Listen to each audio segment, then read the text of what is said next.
Tyler, what can you tell us?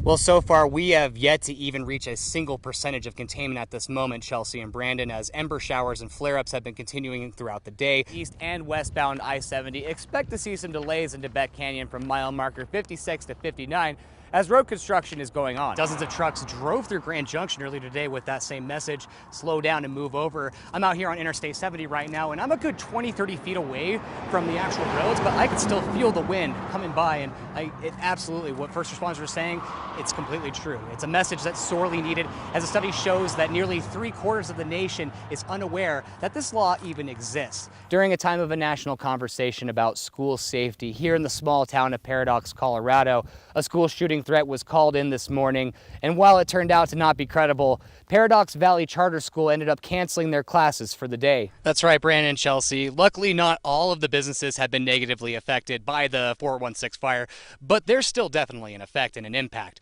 Mostly cafes and restaurants have been impacted due to a majority of their business relying on the highway and the railroad, but sadly both of them have been closed down for the meantime due to those fires. Now, the town of Silverton is an old mining town, and the officials tell me that they've managed to bounce back from worse, so they don't believe that this will slow them down necessarily. The discussion that lasted more than 2 hours, where typically these discussions only last about an hour, and it really just goes to show how much there is to discuss for the district and parents and faculty alike about students' overall beneficial education and improving that. Here's some of the things that they actually had to discuss.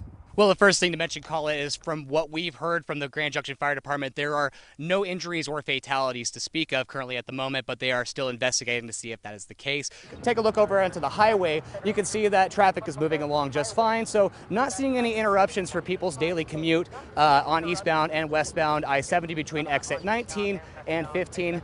So if you are looking to travel over to Mac, Loma, Fruita, you guys shouldn't be slowed down at all. But when it comes to it, early Tuesday morning, a truck slides off of westbound I-70 into the ravine, barely missing the river. This is the second year of the Spirit Ride, and it all started out as a passion project in North Carolina, where it slowly made its way across the country, ending up in California. So remember, if you see any law enforcement, towmen, anyone on the side of the road, and you have that extra lane, please be sure to slow down and move over. Now, if there are any other expected delays from Colorado Department of Transportation, we're going to keep you updated on those. First on the Western Slope, I'm Tyler Young reporting for KREX 5 News.